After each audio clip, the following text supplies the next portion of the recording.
breakfast football, the passion, the thrill. The passion, the thrill. The stadiums roar, you can feel the chill.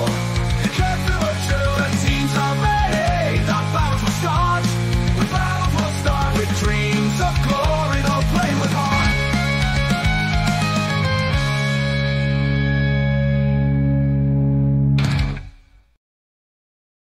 Kalimera, Kalispero, whatever time you're watching, this is Mappa. I'm Stel, Thassos here, and we've got a very, very special guest, a gentleman that not only played in England, but also came to Kύπρο to play. Paul Tait. How you doing, Paul? You good? I'm good. It's good to be here. Good to have you on, mate. Really appreciate you jumping on. You're wearing a nice blue, royal blue T-shirt representing Birmingham City. See? Absolutely beautiful. Beautiful. Yeah, I should have brought the Villa shirt out as well. But you know, considering the result we had, yesterday, I'd be a bit embarrassed to get that out right now. You know, well, would you be more embarrassed wearing a Boyle shirt right now?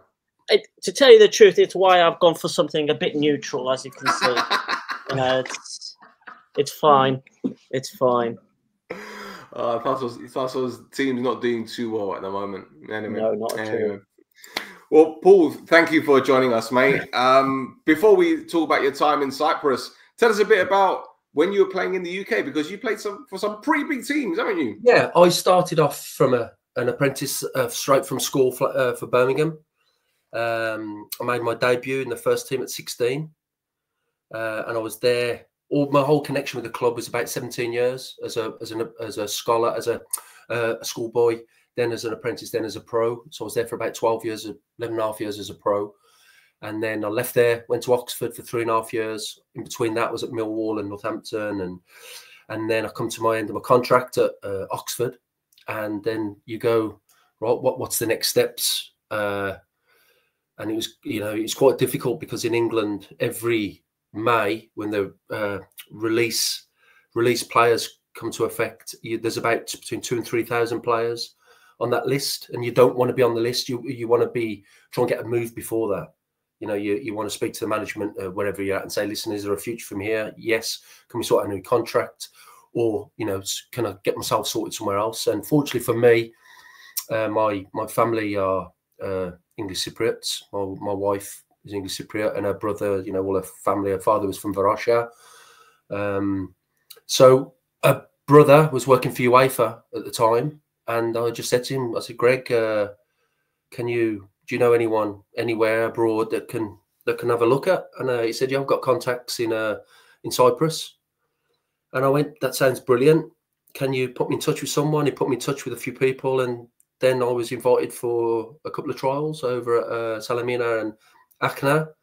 I didn't get to Acna because the trial at Salamina went well.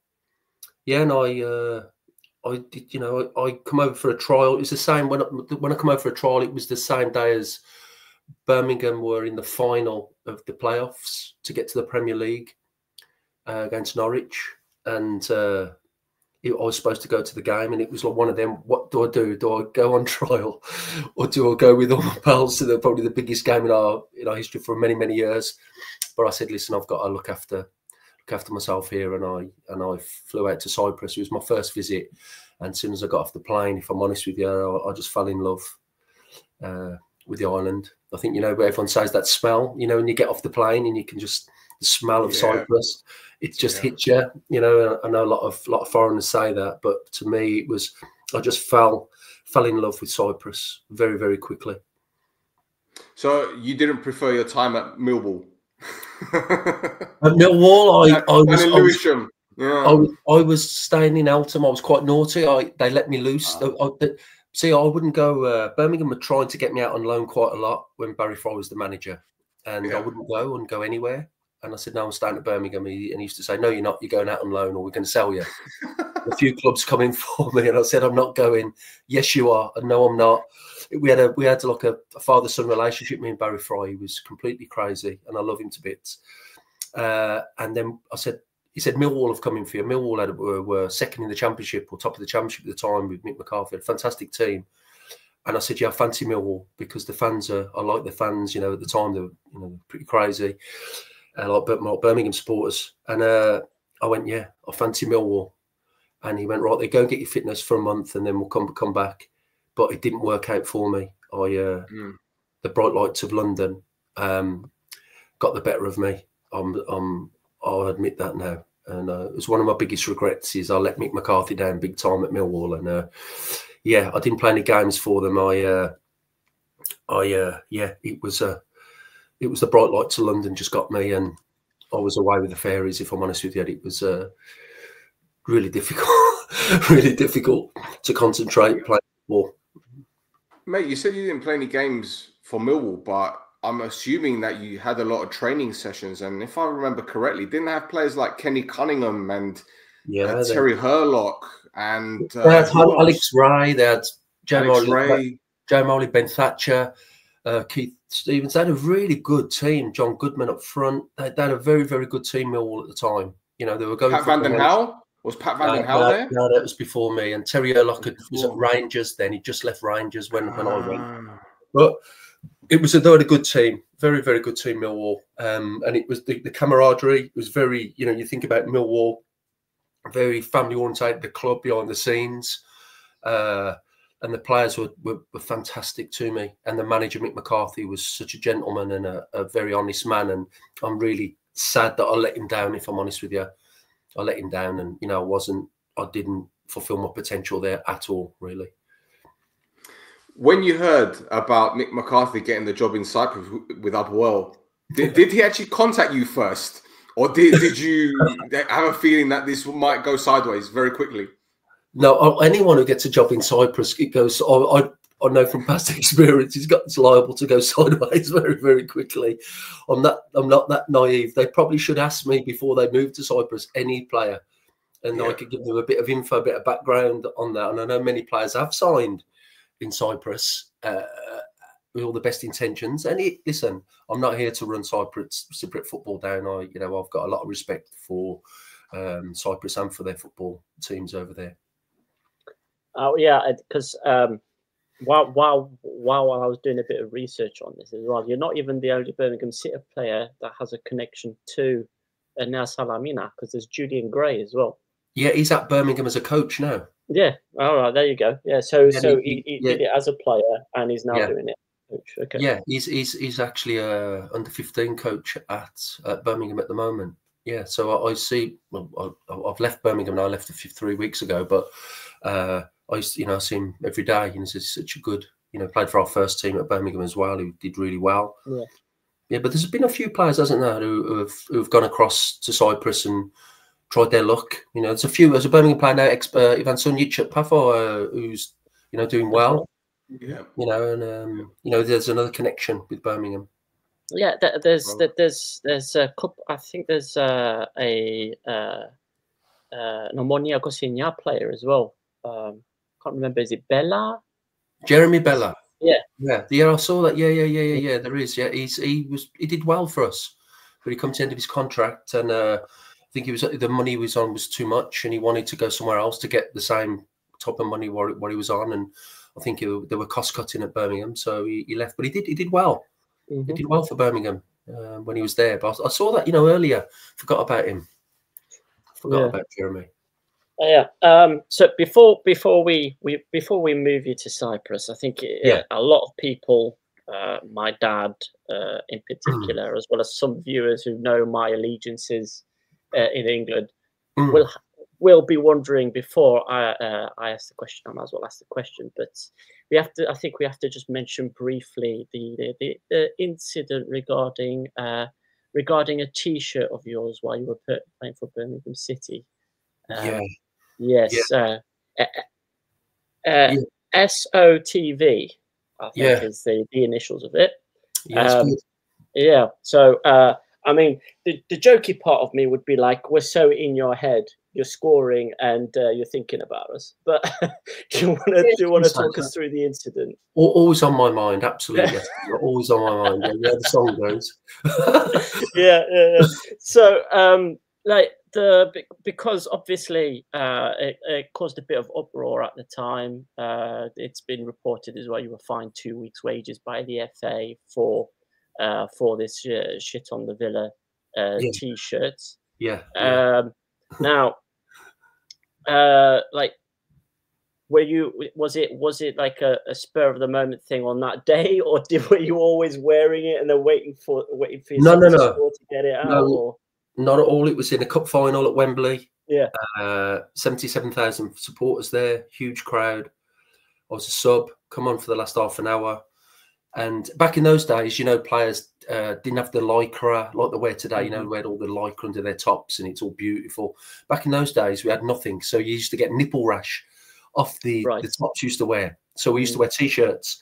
So unfortunately, the last T-shirt in the kit box was this little T-shirt. And no one believes me that this happened, but I put this top on. I said to the kit man, I said, what is this top? He said, I don't know where it's come from. I never put it in there. So it was like fate. I went, let me read it. I went, oh my God, that's brilliant. I'll wear that. And if I score, you know, tongue in cheek, if I score, you know, I'll rip my top up. It was very much that. It was so weird because no one knew where this top come from. And I put it on. It was very small. I was very slim back in those days, and it wouldn't have fit any of the players. So I put it on, and we went into extra time. The game. It was the first ever golden goal at Wembley in a final, win the golden goals, and then the year after in the '96 Euros, Oliver Bierhoff and Laurent Blanc, they scored golden goals. So I scored the first one ever at Wembley in a final. So I scored the goal. And, you know, imagine playing 77,000 fans there. The noise is just incredible. And for about 30 seconds, a minute, you don't actually know what you're doing. So, you know, run off, jump behind over the hoardings with the fans, rip your top off, and then do this to the fans. And then you turn around and then you forget that there's about 20 or 30 photographers just there going. Yeah, yeah, that's it. And then after about 10 seconds, you go, oh no. Then Barry Fry comes up to me, grabs me and said, swore at me, what the effing hell have you done now?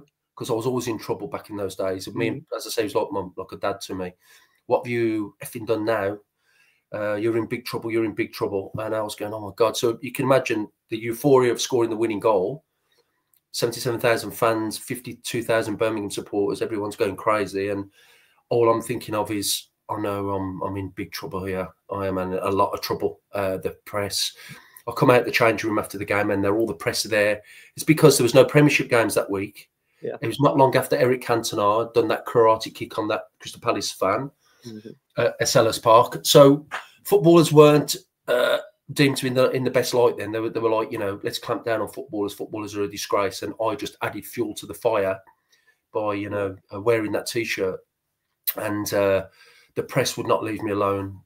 They were right on my case, and I knew I was in trouble. You know, I was summoned to the team hotel in Waltham Abbey, where all the owners were, David Sullivan and the owners, David Gold, summoned to a room. And I thought I was going to get the sack because I'd been in trouble that much. I thought, right, this is the final nail in the coffin. I've really messed up here now because I've brought the club into disgrace. You know, the press are going mad. And they sat me down and they said, I said, listen, first of all, I'm sorry for the T-shirt. I know what I've done and I'd really apologise. And David Sullivan said to me, he said, where'd you get it from? And I said, it was just in the box, David. I said, it was just in the kit box. And I said, why are you asking? He said, because I want to know, because I want to sell them in the club shop. And so there's me thinking I'm going in to get sacked. And David is thinking, as David does, a businessman, money. And they want to sell. So I'm there, sat there going, is this really happening to me? I'm sat there with the owners of the football club and they are asking me, where did I get it? Because they want to speak to the people, so to sell them in the club shop. So I'm thinking, this is Birmingham City. This is how crazy we are. Yeah. And then I was summoned to the FA disciplinary. Next thing you know, I'm summoned to appear at St Andrews. 5 hours I was there for. They were banning me for, was it 6 months ban to start with? And then it went down. We had our chairman at the time was President Jack Wiseman. He was on the former member of the FA board, and he knew the guys, and he was, you know, arguing with them to reduce the sentence. And then he got it down to a £500 fine, 2 weeks' wages, and then if I appeared in front of them again as an instant ban. But then you have all that, that's bad enough. But then you've got all the fallout with the Aston Villa supporters, the press, bringing the game into disrepute. Paul McGrath, his testimonial was against Birmingham a few weeks later. We had to have a meeting with the police. So me and Paul, the game's going to get cancelled. So I've got the guilt of such a fantastic player as Paul McGrath who's going to earn money from the game for his testimonial, and I've scuppered that. So I had the guilt of that as well, thinking, what have I done? So I had to meet Paul and shake hands for the press, and I'm so sorry. And then the police said the game can go ahead on the proviso that I'm out of Birmingham on that day. They made me leave the city. So what happened is the club arranged the game against Middlesbrough, 4 hours away for the reserves. So whilst our first team played Aston Villa at Villa Park, I had to go to Middlesbrough and play in just a friendly game to get out of the city, to stop any, stop me going to the game. To try and alleviate any hostilities between the fans, because there was always going to be hostilities, because there's always been hostilities. But with me, what I did, you can understand, people at the time wanted to do more than just chat to me, shall we say? Yeah. So although it was a fantastic occasion for me scoring the winner, 2 weeks later I scored the winner to get us promoted as well.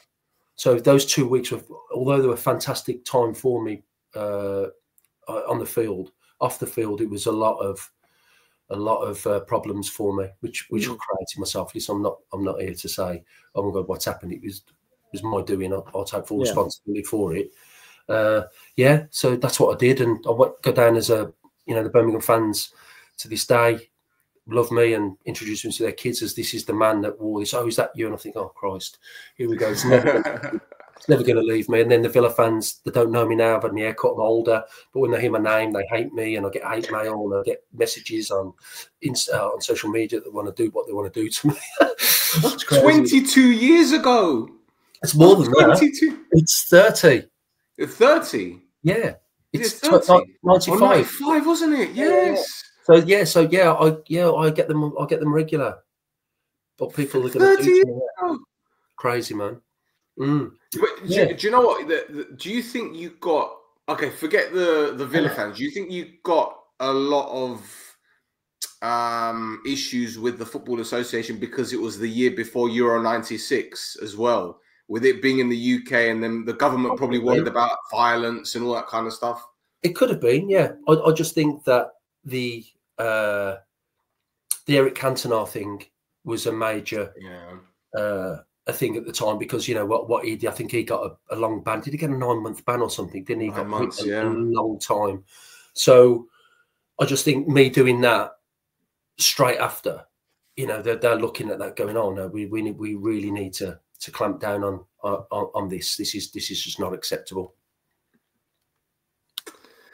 Well, that actually blew up more than I thought it would, to be honest, because I don't remember. I remember the T-shirt, but I don't remember it going up. But then again, I was quite young back then, in all fairness. But Paul, I need to ask you about this one person, because I remember him at Barnet, and as you know, Barnet have a Cypriot chairman. Yeah. And when you were at Millwall, I think this came afterwards. But I need to ask you about Barry Fry, because for our Greek-speaking viewers, they wouldn't know who this guy is. But the stories that you must have about him, you must think that he's got Cypriot blood, right? Barry Fry? Yeah. He must have Cypriot blood with the way that Baz would have done quite well in Cyprus. How crazy he is over there and how crazy he is. When he took over, when it's very similar to now, as in we got relegated on the last day of the season. He was carried off the pitch by the fans, loved him, and what manager gets carried off the pitch when you get relegated. And then the remit was to get promoted as soon as possible. We have to get promoted. Very similar to this season. Every game you play, you have to win. You have to get promoted. New owners, money invested, and it was a conveyor belt of players coming through the door. conveyor belt of players all the time. We had 49 players in the squad. We had two reserve teams, one playing in the Northern League and one playing in the Southern League. And it was crazy. It was, Baz wanted to win every game, and he was a very good wheeler dealer. He was very, very good at wheeler dealing. He was he'd bring in a player for, I don't know, 50,000, 100,000 pounds, and he'd sell them on for £1 million. He was brilliant at it. You know, he was just phenomenal. Like Jose Dominguez, the old Apoel manager, I remember we brought him over from Sporting Lisbon, I think he was at. And I remember when he came over for his trial, and he was about 5'6", little Portuguese guy, stunk of garlic. I remember when his first ever training session, and he come across. We trained at a school in the inner city Birmingham, and we were thinking, what on earth have we got a game here for? This practice game for who? And he stood on the side with Barry, with an agent called Barry Silkman, I remember. Ah, yes. You know Barry Silkman? And he brought this, player, little player, and on he comes, and we're thinking, who's this? No one knew who this player was. And he was absolutely unbelievable, Jose. He was frightening. Absolutely frightening. And he tore us to shreds. And we signed him for nothing. And he was fantastic for Birmingham.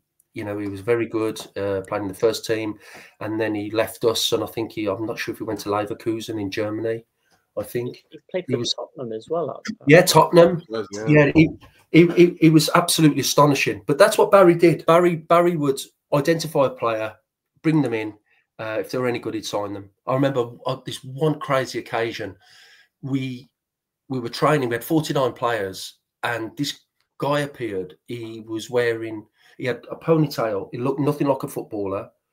He was dressed in, like, you know, the school shorts you used to wear at school, like black shorts. Yeah.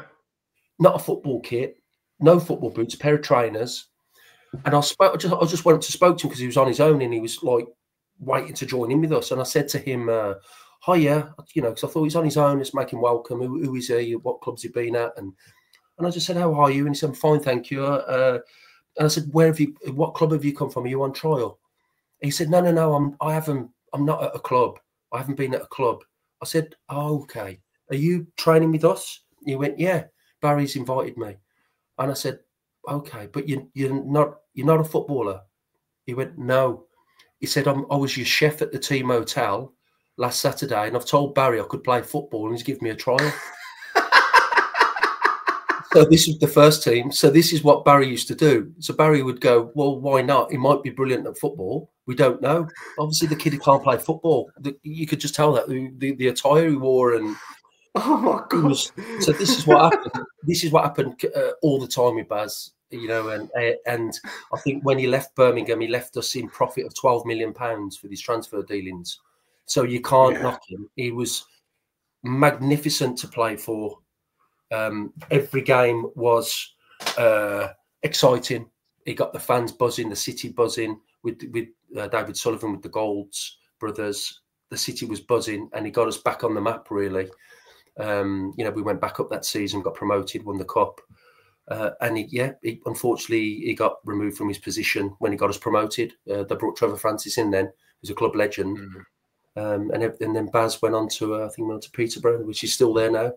But he was an absolutely, he would, as you said, he would have fit in perfectly in Cyprus, how crazy he was.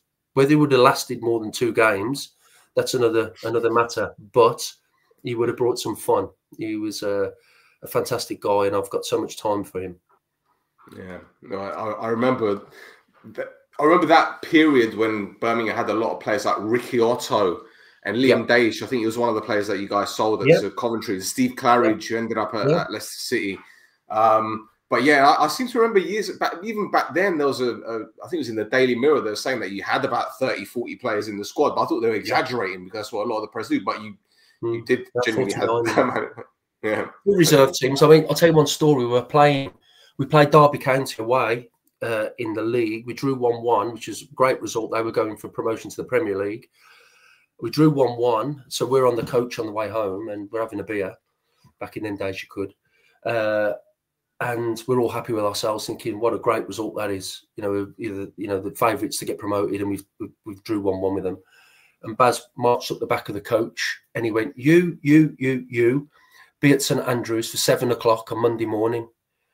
And we looked at each other. We thought we were off Monday. We were given a few days off. And we went, why? He said, because we've got a reserve game at Plymouth in the final of the cup, and I want to win it, and you're all playing. And we were like, are you mad? Like 4 first teamers. He made us travel to Plymouth, which is a hell of a trek. No overnight stay, just on 7 o'clock in the morning. I think it was an afternoon kick-off, as we were at 2 or 3 o'clock. Yeah, and he made us go to Plymouth to win this cup because he said, I want to win something, and we won 1-0. And he was happy as you know what. And that's what he did. He would always do something totally irregular. You know, he never took a training session ever. But he knew a player. He knew a player, and he knew how to get the best out of the players. His man management skills were very, very good. And I think in football, I think all the best managers, and you speak to players, are man managers. You have to know how to manage players. Players are very complex individuals who get you the sack. You know, so if you don't manage the group, they will get you. They will down tools, and they will get you the sack. So you've got to know how to manage a group of players. Treat them with the respect. Give them a kick up the backside when they need it. You know, but you know, it's such a difficult position, the managerial position. It's so difficult. It's changed these days. I know that, coaches and what have you. Yeah, but it was amazing. It's amazing, man. Amazing, man. Fantastic, brilliant. Okay, let's switch gears. Yep. Salamina. You explained briefly how your move occurred. Yeah. Are there any details that you might want to divulge in terms of how or which agents were involved, or how that the negotiations went? Because we kind of know how things are done out there, but maybe it was a little bit different back then. Yeah, I got put in touch with the guy. I think he was working for you for John Leonidou. His name. Okay. Yeah, I know who that is. He got interviewed by another podcast about Guinea Rasbeyas a while back. I think. Yeah. So John was a friend. We got contacted by my brother-in-law for you because John used to write for UEFA, the Cypriot football, and then he put me in touch with a guy called Martin, who was an expat living in Larnaca, who did a bit of scouting for Crystal Palace. And he said, listen, I had a chat with him on the phone. He said, listen, I'm well connected here. His son was a schoolboy playing for an Orthodox at the time. And he said, listen, I've got a few contacts here. I know a lot of people. We'll see what we can do. And got me into Salamina. He said, listen, I've got 2 games in a week. Say get on, then we'll go to Acna. And then we'll see from there where we go. I went, okay, brilliant. I played 2 games for Salamina in that week. Scored 2. Did really well. And then they said, we'd like to offer you a year's contract. And I said, wow, this has just happened so quick. And I signed with 2 Polish players called Krzysztof Bukalski and Krzysztof Kozlinski. Bukalski was a Polish international midfielder, and Kozlinski was a centre-forward, big, tall centre-forward. And we paraded in front of the press, and it was just happened like a whirlwind, bang, yeah. And I was thinking, my God, I've got to phone my wife and tell her that she's moving to Larnaca. I remember my first weekend, I walked down Finicudis, and I was like, oh my God, this is heaven. This is just, I just fell in love. I was in love with Cyprus, and the whole Salamina thing. And I said, go away, get everything together, come back in a few weeks, and we go on tour to Slovakia for 2 weeks for pre-season. And just before I left to go to Slovakia, I got injured in training. I damaged my Achilles in a tackle, and I was flying as well. I was getting fit. And you know, the difficult is for an English player to go to Cyprus in the heat.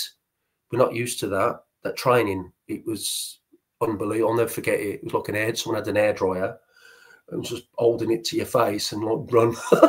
I'll never forget how hot it was. I was thinking, oh, I'm going to die. I'm going to die in this heat. Yes, I got injured, went to Slovakia, injured, didn't play any games. I had to leave Slovakia early, come back, And you know, when you miss pre-season, you hear footballers saying if you miss a pre-season, you are playing massive catch-up. Everyone's fitter than you. The opposition are fitter than you. Your teammates are fitter than you. You're miles behind. And I was miles behind in my fitness.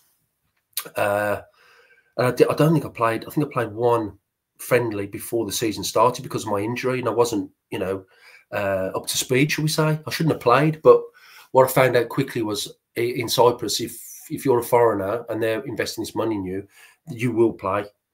You will play. You have to play because, you know, you're in front of the fans. They've put all this money. You've played in England and you have to play. And regardless if you're ill, regardless if you've got a little injury, no, you will play.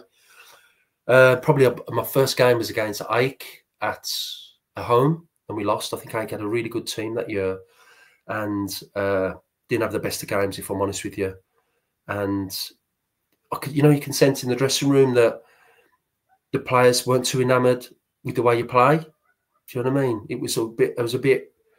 Probably had a lot on my mind, and I think I've mentioned to you, Stel, about that game. That was my game when I was pulled before the game and told that my position was in the team where I was going to play had changed within a second.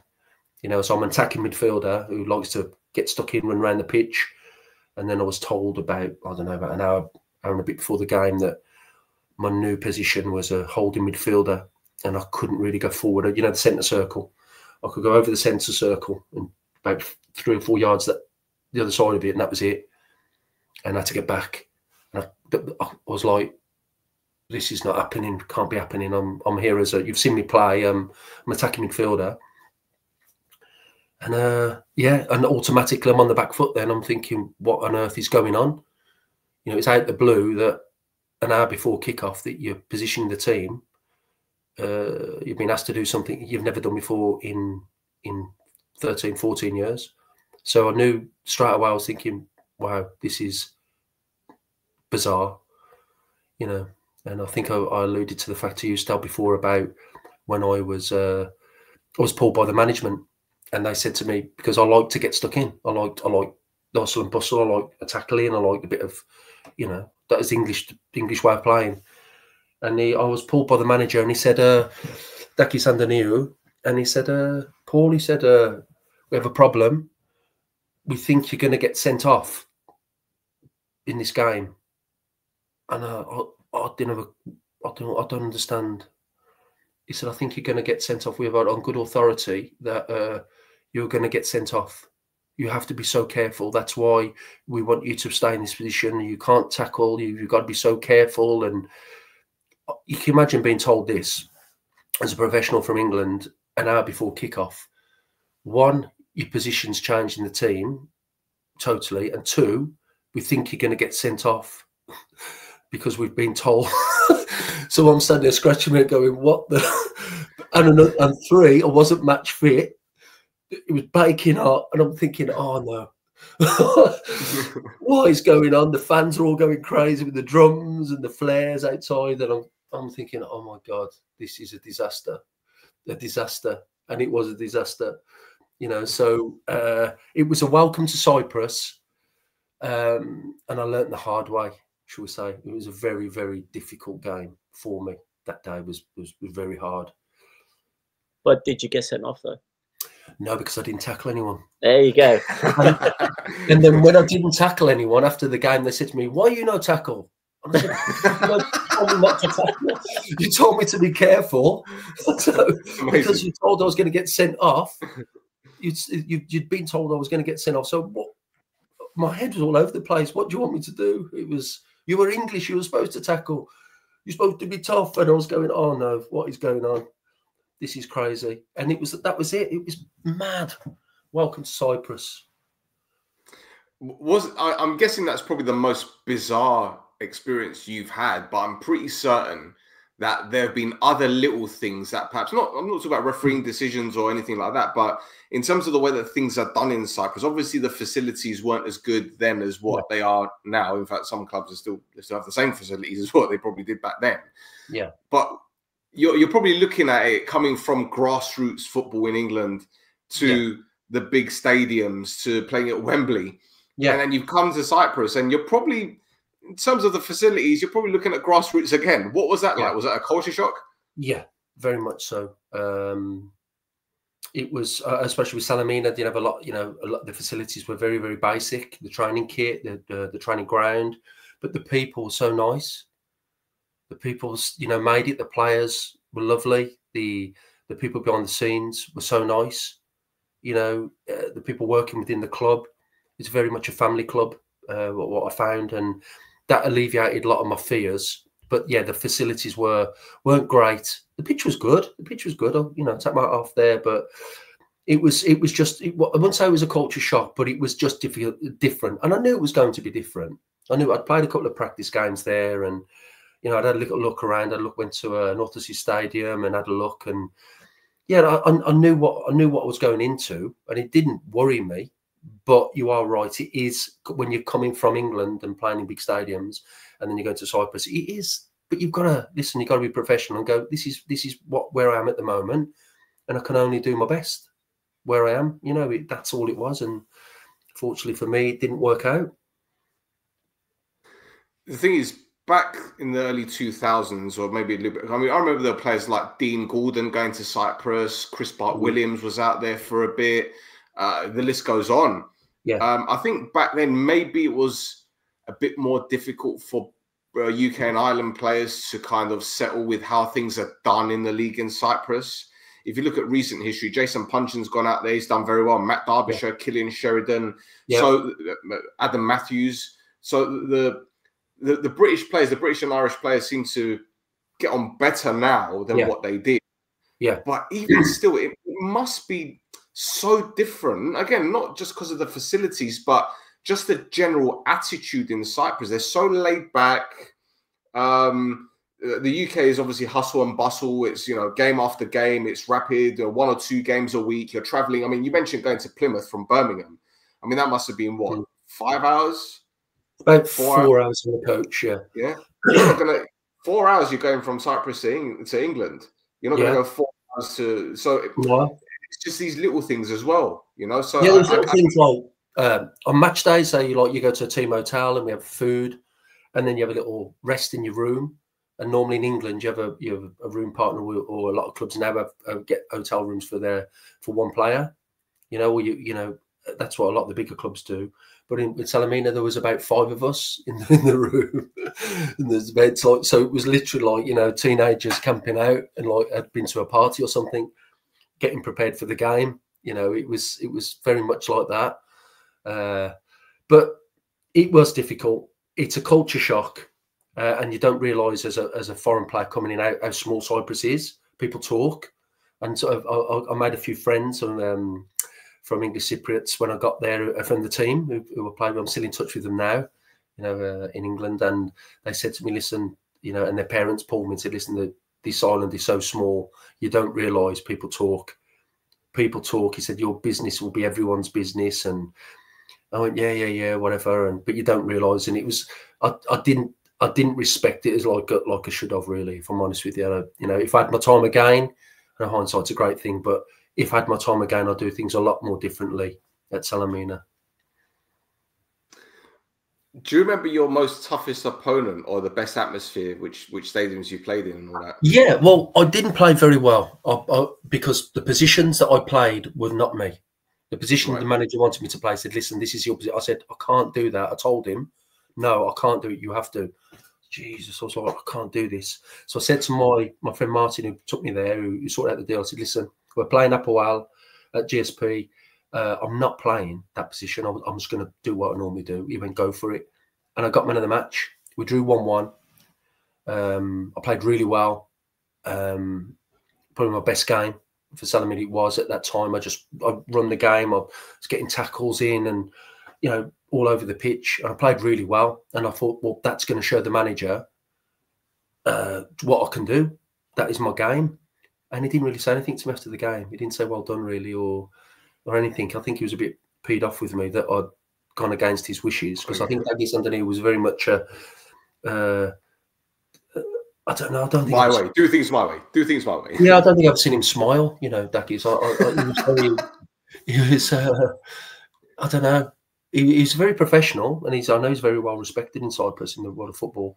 And I played against, so I did really well there. And my other game was against Northosi, against Ketspaya, when their stadium, Antonis Papadopoulos, was getting renovated. We had to play at Paralimni, and we drew 0-0. You know, it was a big game, and you can imagine it was two refugee teams, and it was in Famagusta, and the atmosphere was incredible. And once again, I said to my pal, I said, I'm going to go for it. I'm playing against Ketspaya. He's a fantastic player. Let's go. And I did really well against him. He came up to me after the game, shook my hand. He said, why are you playing for Salamina? You should be playing with me at Northosi. I said, I don't know. I said, I'm here. And so that was nice what he said. And he said, and he, you know, and I know I think he still lives in Larnaca. I think, I'm not sure. Really, but that was a 2 games where I can take credit for, but the rest when I played, I quickly learned over there that I think when you win a game, I think the Cypriot players get a lot of credit. When you lose, the foreigners get the blame. That's what I found. So like I found like in the dressing room that I was playing in the team and probably I shouldn't have been playing. Do you get me? My performances weren't that great. So we had a little lad called Michaelis who come into the team and did so well. So well. And he deserved to keep his place in the team. And the next game, they took him out of the team and put me in. And I was like going, oh, no, you can't do that. I actually said to Dagis, I said, Dagis, you can't put... He was unbelievable the last game. And automatically it creates tension in the dressing room. You can see all the Cypriot players talking. And I quickly learned some swear words. You know, I'm thinking... I've heard that word, and I'll go and ask my wife and my father-in-law, what does that mean? Oh, they're calling you that? Oh, my God. And so I quickly picked up a bit of animosity. Although I had a good relationship with the players, it creates animosity, the foreigner coming and taking the local player's place. And I didn't agree with that. I think, you know, but because I was a foreigner, you had to play. You have to play, all right? But I to this day... You know, Mihaly should have kept his place in the team. He was playing better than me. He was doing so well, but they put me in, and it created a lot of animosity towards me, I think. Yeah, because when foreign players don't do well, immediately the Cypriots call them turistes, like tourists. Yeah. And I think that's probably because a lot of players have gone to Cyprus over the years and have seen it as more like a holiday than anything. Yeah. Yeah. So immediately they tarred them with the same brush. I mean, the same thing happened with Brandon Barker that joined Omonia. You know, the bloke, I still think we shouldn't have signed him. He came with 13 hamstring injuries before, coming to Omonia. And I said, look, it could either go really well or it could go sideways. And it went well at the beginning. But then the moment things didn't, you know, the injuries started piling up again and people were like, oh, he's a tourist. It's like, well, that's not necessarily the thing. But, you know, you do have players that feel that Cyprus is probably their last chance of either hanging on to their career or their last chance of getting back in that shop window. So it could go either way, really. Yeah, I agree with you. Yeah, I agree with you. Like, you know, when I went, I had something here back with Oxford. They offered me something again, but I'd made my decision to come to Cyprus with my family, with my wife, and my wife's all her family in Zilafau. I thought, this is fantastic for my wife, you know, as well. You know, she's not here on her own. We've got all her family here.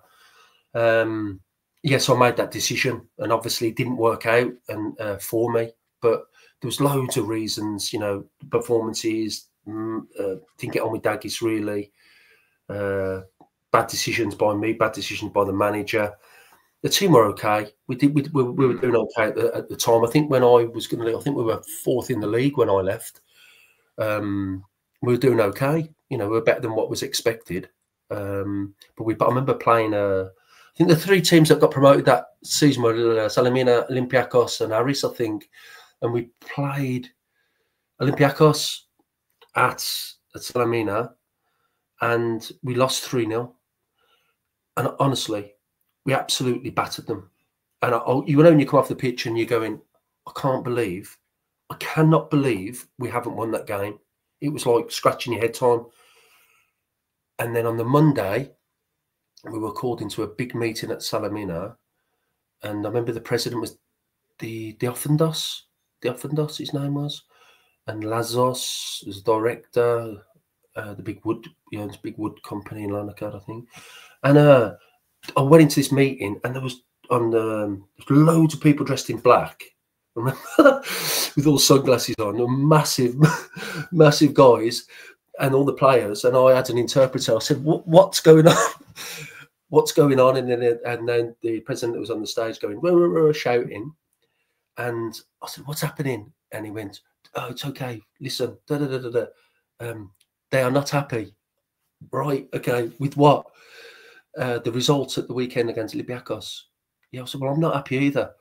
Blah blah blah blah blah. And you're not getting paid for 6 weeks. He said. I said, "What?" He said, "No one's getting paid for 6 weeks out of respect to the fans for getting beat 3-0 by Olympiacos." And I was going, "What do you mean? I'm not getting paid, or all of us?" He went, "No, or everyone's not getting paid 6 weeks." I went, "But I've got a family here." I said, "What am I going to do?" It was very difficult. And then the man at the office come around, and he said to me, he said, "Listen, we think that some of our players have taken a bribe to throw the game, right? So," he said, "we know it's not you, you are English, but I have to ask you the question, have you been approached?" And this was like, to me, I was like, what is going on? Right? I'm not playing in my position. Okay. The referee, they think the referee was going to send me off in the first game, and they had it on a good authority. And now we think players are taking bungs to throw games.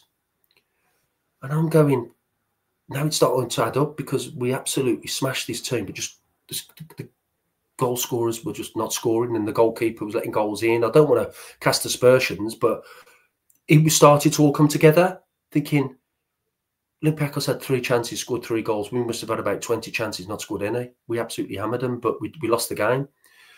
So we didn't get paid for weeks and weeks. So I had to get the English FA, the PFA, involved.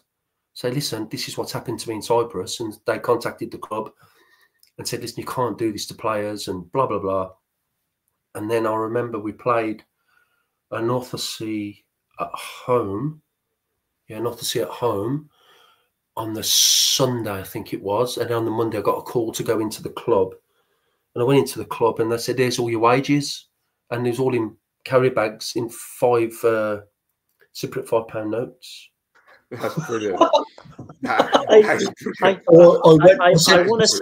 I want to say things have changed, but there's actually been news reports of presidents being proud of doing that after the game. So last season, like, as you can see, I'm stumbling here, because when I think about it, I was like, I looked at it, I thought, what? I was going, there's all these carry bags stuffed. I was thinking, oh my God, it's the take-ins from yesterday's game. Oh God. And I went, "You're not serious. You're not serious." And they went, "Yeah, it's your money." And I wasn't on, believe me, I wasn't on big money at Salamina. The other foreigners were on far bigger money than me. I found out when I left. You know, when you leave, you find out information around the place. And I was on pittance compared to them. I just wanted to play football. Money had never been a motivating factor in my career at all, at any club I've been at. It's never been like, I want this and that. It was never about that. I just wanted to play football.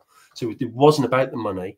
So they give me all this money, and I went home. I remember putting it in my car, and I went home there. I was thinking, God, if the police stop me now, so what am I supposed to explain this? You think I'm a major drug dealer or something, Inglesi drug dealer, who's on his way to Napa to do a deal. So yeah, it was mad.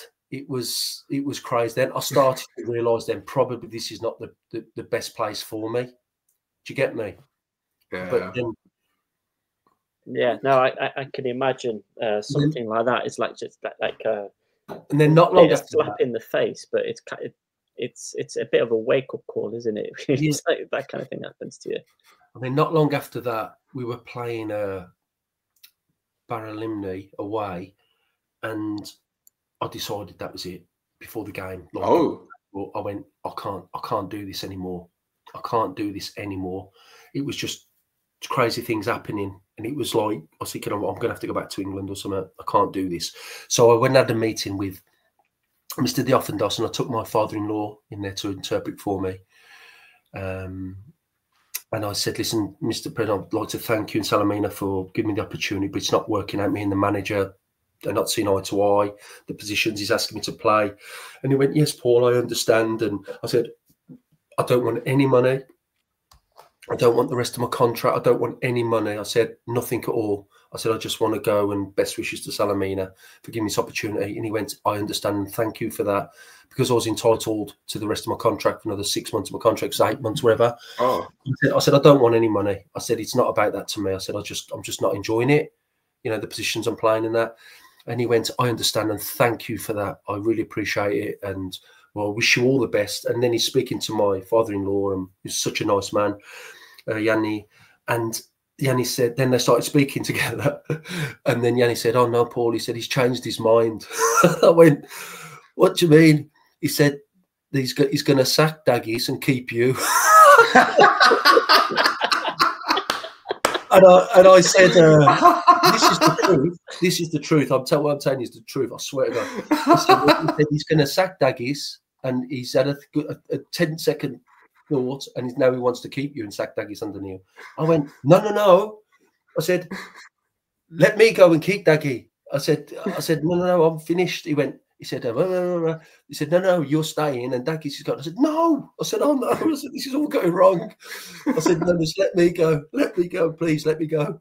And yeah, so I left, and then I stayed in Cyprus for another 2 years, you know, living in Cyprus with my family. And yeah, it was an experience. But that time then, it was just a crazy time. And I'll tell you about, like, you know, you move as a foreign player, you move there, and they give you like an apartment or a car. And yeah, I had, you know, I think I had two children at the time when my wife was pregnant with my boy Luca, who was born in Larnaca.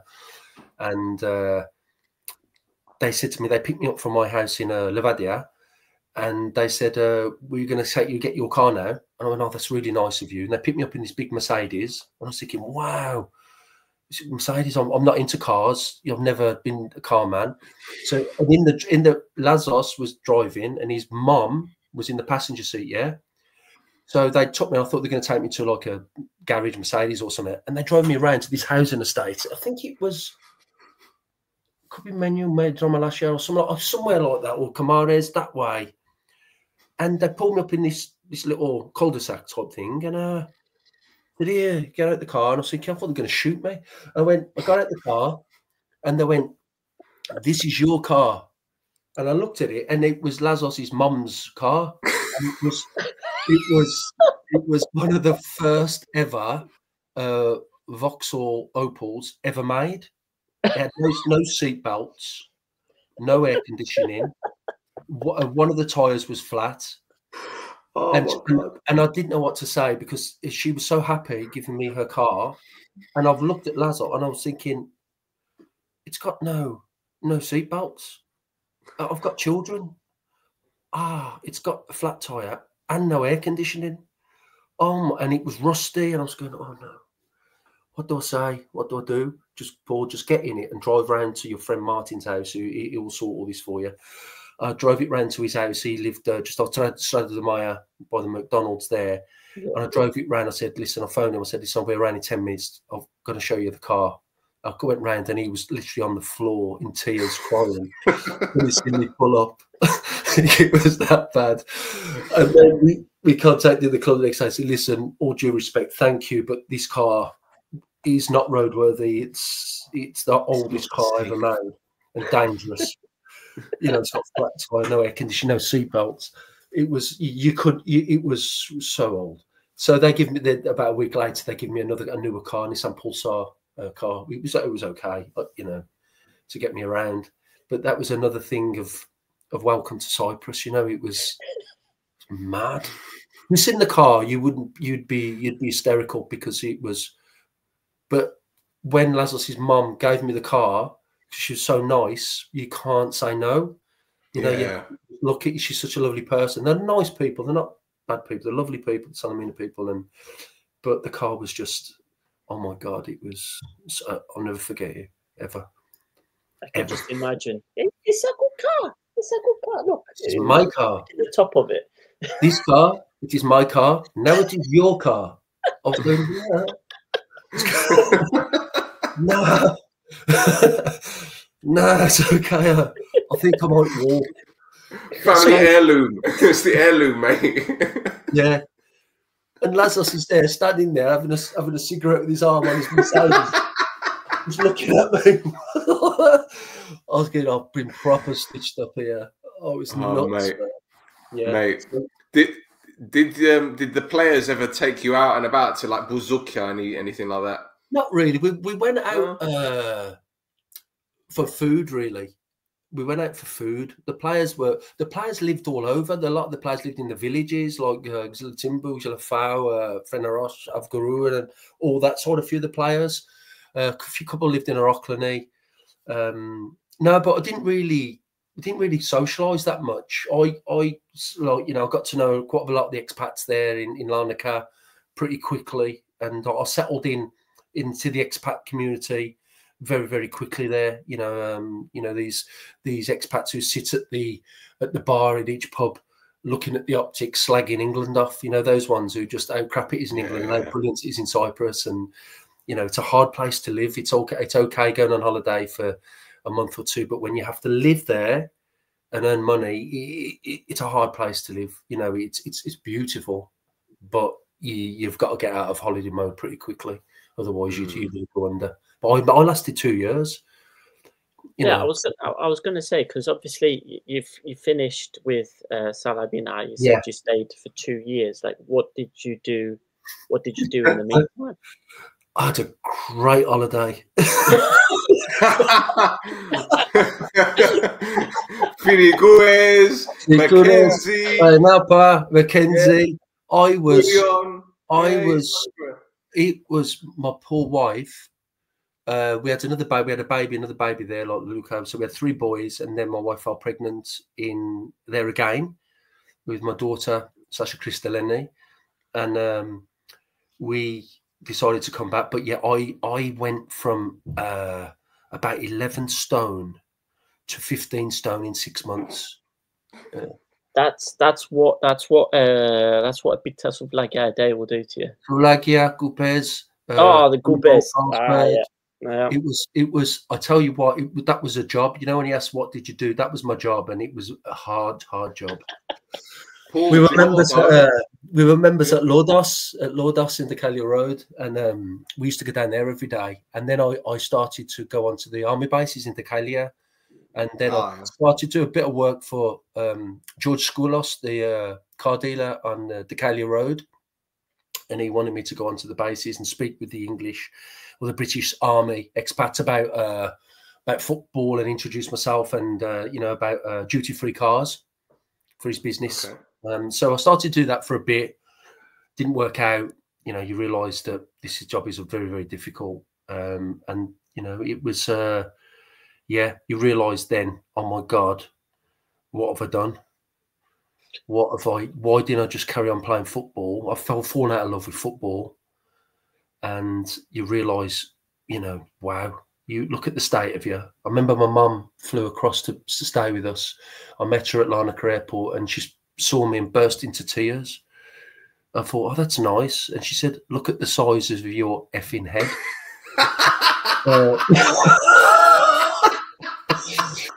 And I thought she was crying because she hadn't seen me. And I looked in the mirror, and it was like very reminiscent of the moon. Oh my God. Yeah. So, I didn't do myself any favours, if I'm honest with you. But the lure of Cyprus, it just, as most people will tell you, but obviously you guys know anyway, it lures you back in. And even now I'm talking to you now, and I just want to go there. I know it's really, really, really cold there at the moment, so I probably won't. But I do keep abreast of everything that's going on over there. But it was a time when I should have come back, and I was, my poor wife, I don't know how she put up with me, if I'm honest with you. It was disgusting behaviour, but yeah. And then we after a couple of years, we moved back to England. We sold our properties and that in Arochlany, and kept a place over there, but moved back. Yeah, moved back to Birmingham. Yeah. Well, mate, I know I kind of touched on it earlier, but you mentioned Ketspire as being a really, really good player. What do you remember in terms of like standout players in Cyprus, not just Ketspire? Because I think that season you were at Salamina, I believe Omonia won the league title that season with Rainer Raufman up front and Gaiafa and all these other players. Yeah. I didn't play against them. We didn't come into contact. We was like a Appawal, and North Sea. I think the teams that I knew were big teams. I think that give me the confidence to show my ability more. You know, when the smaller teams that we play, like Aris and teams like at the time, you know, Baralimni, it was, I think then I adhered to what the manager wanted more. But I think against the better teams, the bigger teams, that's when I thought, you know what, I can easily match these. I know I can. But I remember they had a player for Ike at the time. I think he was a Bulgarian international left-footed lad. I forget his name. He was fantastic. I think he scored 3 against us. He was a very, very good player.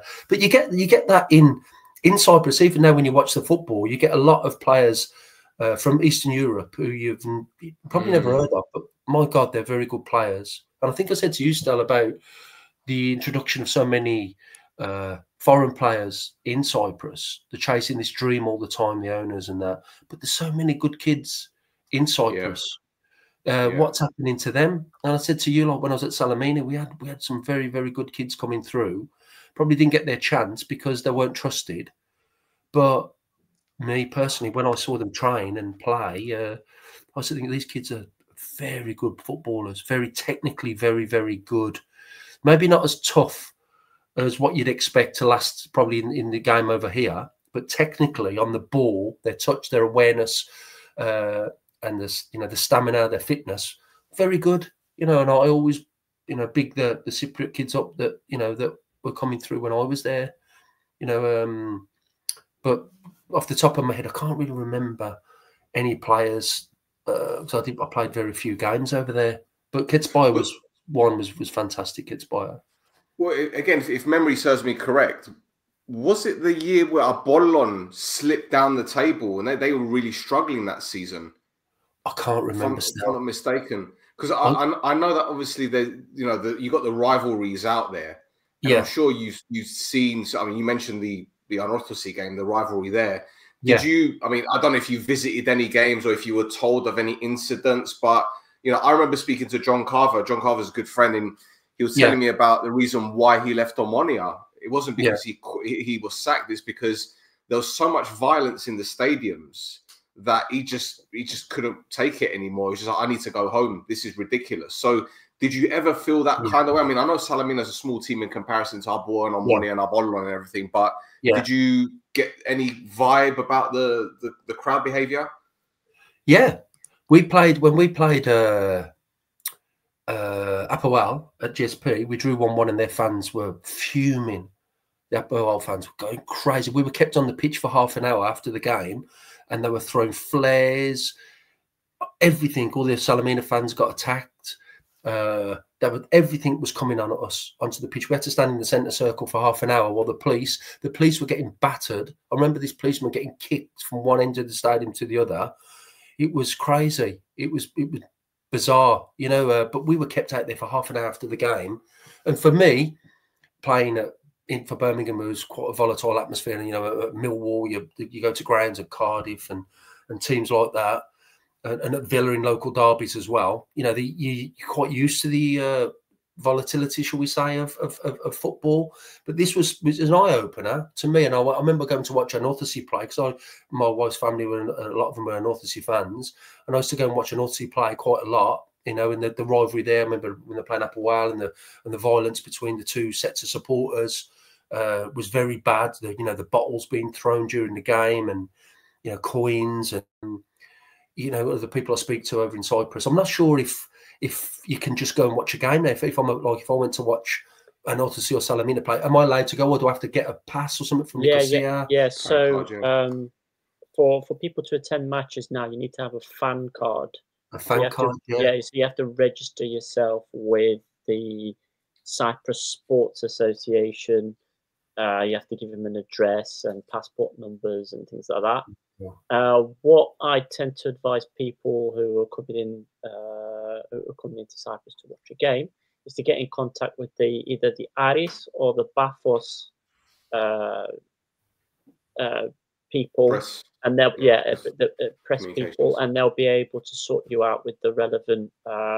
To get the actual fan ID, they help out a lot with people. And is that to alleviate trouble at games? Is that the only reason? Is that what they've done it? In theory, yeah, but there's all kinds of ways around it. You know, if you're good at Photoshop, I've seen people get through on photoshopped photo IDs. Really? So, yeah. So it's because there isn't like a scanning system. It's effectively showing a steward outside the stadium your card. Now it's either going to be a laminated document or it's going to be on your phone. Right. And you know, let's get it right. More often than not, the steward is going to be like a 55-year-old woman that isn't going to be controlling 20, 30 guys with balaclavas. So it's more like you know, it's a shame though, isn't it? Because you know, I'm hoping to go to Cyprus shortly, and I'd like to get a game in. But my friend who I spoke to a few weeks ago, they wanted to, to go and watch a game now. It's changed a lot, you know, and it's really surprised me that that fans have to do this now to try, you know, as I said, it probably is going to stop some violence at games, but as you said, still the stewards will probably let them in. So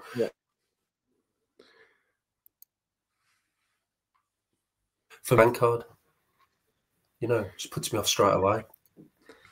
Paul, the thing is, when you were playing, I think the police had more authority. Yeah. And they were able to control things better. Whereas now it's come to a point where the police are, we think anyway, are intentionally under-policing the games. They're understaffing the games. Why is that? Because they want everything to be behind closed doors. Well, without any away fans anyway. Really? Yeah. There's video evidence of this. There's the new stadium in Limassol, and there's a big concourse for away fans to come down. Once you get through the security barriers where they check your ticket, and there's a concourse before you go into the ground, and they set up a police cordon in inverted commas, where you would need like 20 guys in a row to block the whole concourse, and they had 4 guys with riot gear, and all the fans were just going around them. So it was and then they had the temerity to argue afterwards that the fans were supposed to stay in place, but they pushed our officers out of the way to get into the stadium early. It's it's such a shame. But but it doesn't happen everywhere. It doesn't happen everywhere though. That's the thing. I mean, we've seen it more often than not. No disrespect, but it's happened at Apollon. That's the one that we've seen it happen the most. All right, we've had incidents here and there with other clubs, Omonia, Apoel. I mean, even Omonia, Apoel recently, there hasn't been many issues. I mean, the closest thing to any problems I've seen recently was when an Omonia fan took an inflatable penis in the stadium for a laugh. That was it, really. And I'm not even joking, but there isn't as much trouble as what there used to be. But the Limassol derby between those two teams, no. Yeah. I mean, how many times have you been played behind closed doors, Thas, over the last 3 years? 4? 5? AL have had something like 8 different games played behind closed doors this season because the trouble that's been occurring there. But yeah, they're the only AL and Apollon are the only ones that have been hit with fan bans. I think no other teams so far this season. It's nuts. But yeah. I'm actually looking at the final table, Paul, while you were in Cyprus. So 2002, 2003, that's right, isn't it? Yeah. Yeah. So Nēas Salamina finished in the relegation places. However, they were only 2 points off Apollon, Paralimni, and Vieni. Like all 3 of those teams were on 31 points, and Nēas Salamina finished on 29. So it's very, very, very closely contested kind of relegation fight there. I mean, there's even AEK as well. They were on 32 points. Wow, so it's really close. You had 1, 2, 3, 4, 5 teams, 3 points difference. Wow. So Salamina are like that, though, aren't they? There's the yo-yo club. Stay up a couple of seasons, then be fighting. Like a couple of, as you said, was it last season when they had a fantastic season? Was it last season? The season before? They've had a couple of very good seasons where they kind of cement at mid-table. Yeah. Then and then this season they're having a bit of a shocker. Yeah, it's terrible where they're at the moment. And sad to see for me. Sad to see, but hopefully things will pick up for them. Yeah. I mean, performances on the pitch have improved, so we'll see. Especially where the pinch comes now when we have the split in the league between the two parts of the league. So it'll be a lot more interesting going forward. That's when teams like Isle are going to be bricking it a bit. Isle are going to be bricking it. Is it how many teams get relegated? Is it 4? 3. 3 teams. Yeah. So it's a 14-team league. 3 teams go down. Yeah. What happens is you've got the top 6, and then you've got a split bottom 8. And then this season, what's happening is the top 6 play each other twice, but the bottom 8 only play each other once. Right. There's only 7 games after that split where they can save themselves. So it's going to be a very, very interesting race to stay up, I think. Yeah, well, my fingers are crossed for Salamina, and hopefully they can stay up. Hopefully. Don't want them to go down again. Well, Paul, one more thing before we wrap it up, mate. I know you spent some time back at Birmingham City. Yeah. Like a mentor, player liaison with the younger players. Yeah. You mentioned, again, earlier, you mentioned the young players in Cyprus that were hungry, this and that. I think, we work with the Players Union. We do content with them, and we kind of, know what's going on when it comes to the younger players. We've had a player like Giulio going to Torino from Anorthosis on loan and being called a traitor by the army because he didn't do his service before going out there and all that kind of stuff. And then you have the Players Union that are backing these kids and trying to, help them out, even when it comes to their health, or even, they're putting on these, they've got these agreements with various colleges and universities in Cyprus to help these young players for the end of their career, or if their career is cut short, if they want to do something else rather than football. What advice would you give to a young player that wants to make it in Cyprus, despite the fact that most of the players in Cyprus are foreign? It's a difficult one, isn't it? As you just said, like you mentioned national service there, didn't you?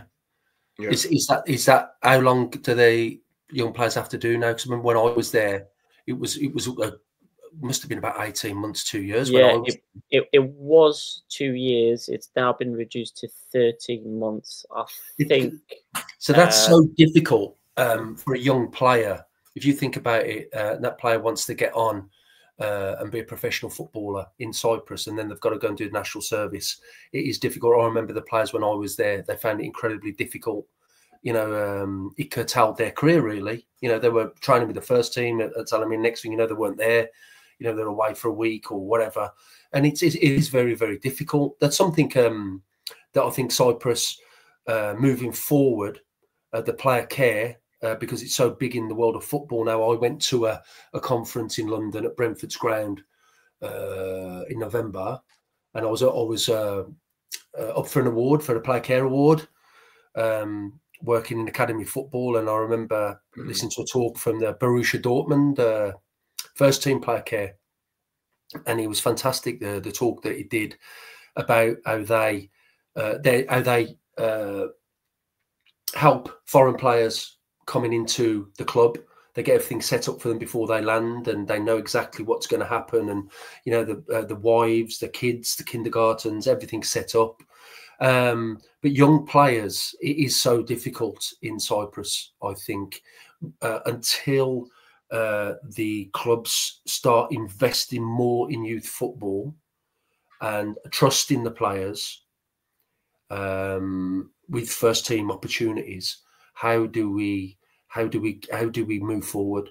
How do those kids move forward if so many foreign players are coming to play in Cyprus?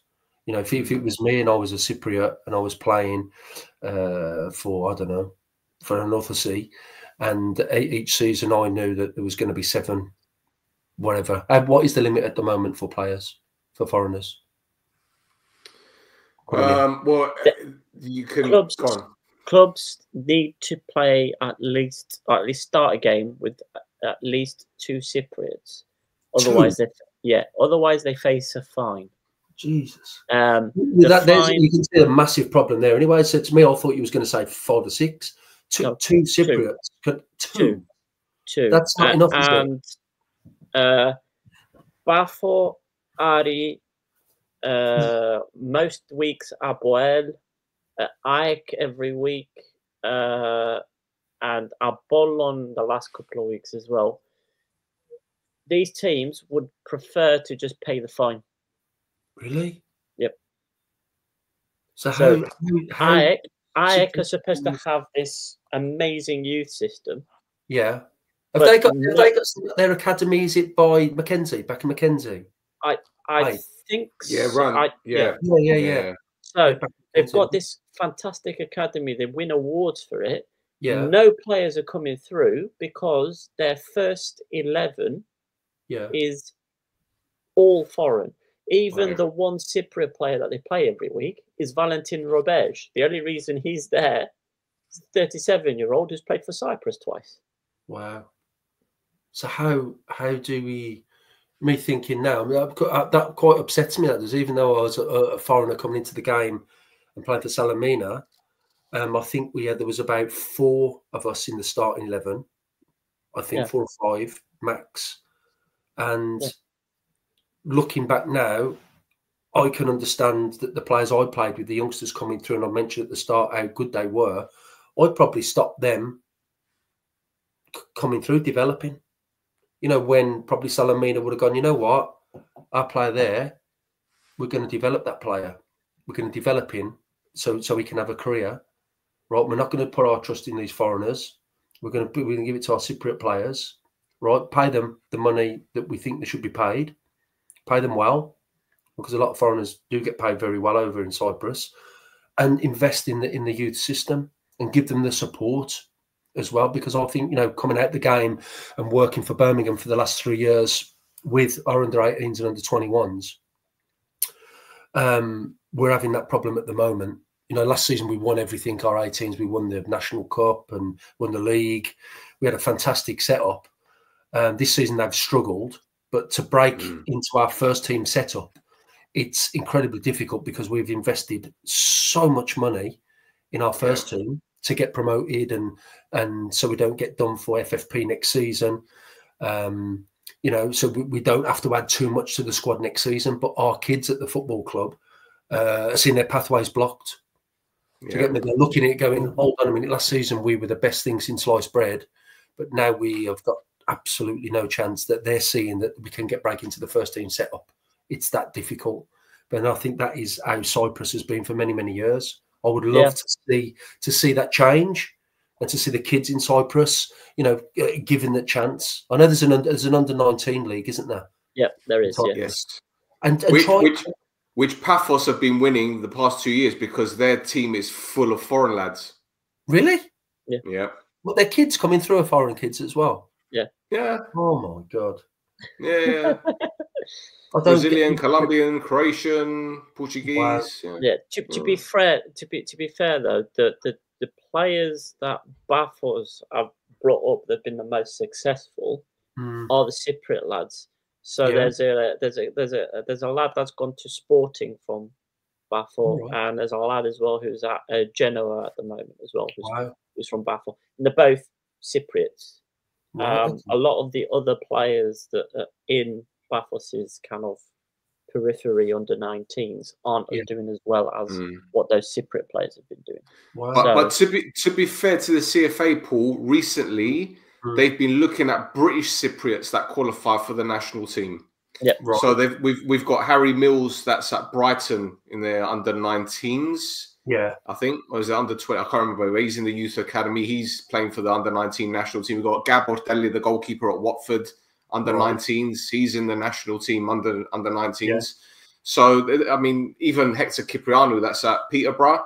Yeah. He's playing for the national team now. Ruel Sodirio, that's at Bristol Rovers. So they're looking at more players. It isn't just, you know, the names that people know. I mean, we know Stelios Dimitriou that played for St Mirren. He's been looking at players within the UK because he knows the UK.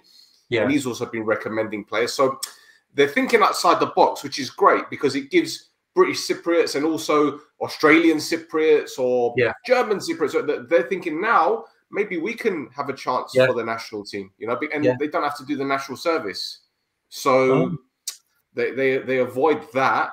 So they get to play football. Whereas the problem that we have at the moment, which again, Faso, it's kind of been swept under the carpet, hasn't he? Because the president of Cyprus said, moving forward, if you're a footballer in the youth academy and you have to do your national service, you have to stop everything. You have to do your national service. No football. And this was a few months ago, but nothing's been mentioned since. So I don't know whether he just said it for the sake of it or he's not going to go with it. I don't know. It will kill every third division team if he does this, because third division teams are only allowed 2 or 3 foreigners. So they rely on Cypriots.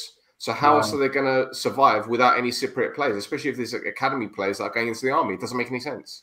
Yeah. It's such a shame. It is. I would love to be able to work in Cyprus with youngsters at a club coming through, to guide them and give them the support. Because I think it's so big now, player care in the world of football. It's only going to get massive. You know, so Man United's got the player care officers, as I said, Borussia Dortmund. There was a few La Liga clubs that the conference I went to, you know, the Aston Villas. And it's getting big now, that players do need support. Players do need that care. And to me, listening to you guys talking, it saddens me really that especially at PAFO, that you said the under-19s, primarily a lot of foreigners. I can't work. And I get it. Listen, at the end of the day, it's a business. It's a business, and they want to be winning the league. They want to get one in Europe. They want to sell the players on to reinvest into the club. I know that it's a business, and I'm not that naive not to think that. But still, there's a lot of Cypriot players out there, youngsters, who are very, very good players, but are just not given the opportunity or not trusted because the foreigners have been at a Premier League club, or they've been at a La Liga club, and you know they're coming from there, and all the the pomp and ceremony that goes around that. But the Cypriot players, you know, to me, they've got to be given more support. The kids coming through, give them that support.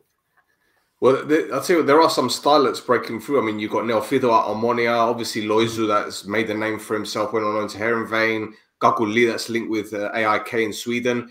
Abuov, I've got this lad, Gatijiz, he is, how old is he, 18, 19? He is sublime for his age, for Cyprus. Yeah. And you do see them, from time to time, you get these, you know, they're dotted around.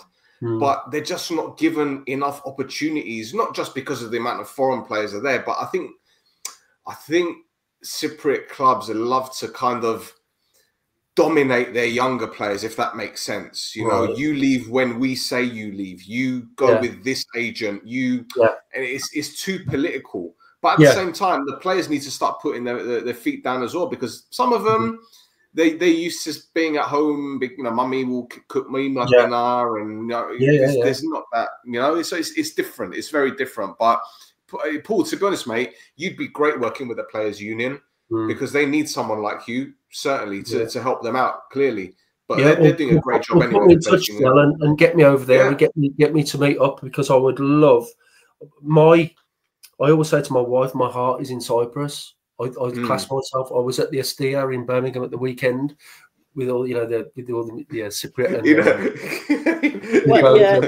I know the Estia. You know it. Well, there's a big Birmingham City picture on the wall now. I'll put it up there the weekend. Good. I'll have a word with a cousin. I'll go in there with a baseball bat. That's okay, mate. That's okay. It's very well protected. But I love, you know, as I say, I love the anything to do with Cyprus, and I always say to my wife that we will end up back living over there. And I'd love to work with anyone within football over there, and I think I've got a lot to offer. As it just, you know, I was just done 3 years with Birmingham, and we did really well there. Great rapport with all the players, with the staff, the coaches. You know, giving my experience of what not to do really on a football pitch, and how to get forward, to, you know, break into that first team. You know, we just had a lad go to Brentford on loan, Ramal Donovan, who's the next big thing coming out of Birmingham. Doing a lot of work with him. He's a fantastic player. I think Brentford will probably end up signing him at the end of the season. Yeah, it's just, I just love working with young players, you know, and guiding them really, and guiding them, because they don't get it. They don't get it. They only get it from their parents or their agents, and primarily agents. Well, they don't understand that agents are there to earn money. Do you know what I mean? It's no good a player staying at a club for 10 years. The agent's going to earn nothing. The player, you know, they need to move the player. They need to move the player to get their money. Yeah. The parents and the players don't understand this, and that's what's one of our biggest gripes at the moment. Good agents out there, but there's a lot of not so good agents, shall we say, who haven't got the best interests of players at heart. For sure. Well, Paul, it's been an absolute pleasure having you on, mate. Really appreciate it. And your stories are incredible. And fingers crossed, you know, you can continue doing stuff with us, and maybe we can get you over to Cyprus as well. Put you in touch with anytime. I would love to. Absolutely love to. Any work with you, any advice, anything I can do. And I'd love to go over to Cyprus. I really would. And, you know, I think I've got so much to offer, so much energy working with youngsters in football. Excellent. Well, Tasso, anything else you want to add?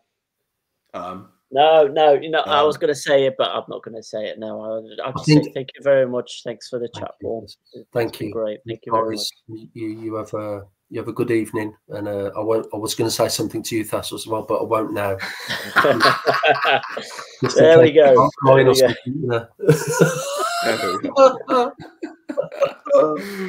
Well, boys and girls, it's been another episode of This is Mappa. We'll be back soon. Until next time, take care.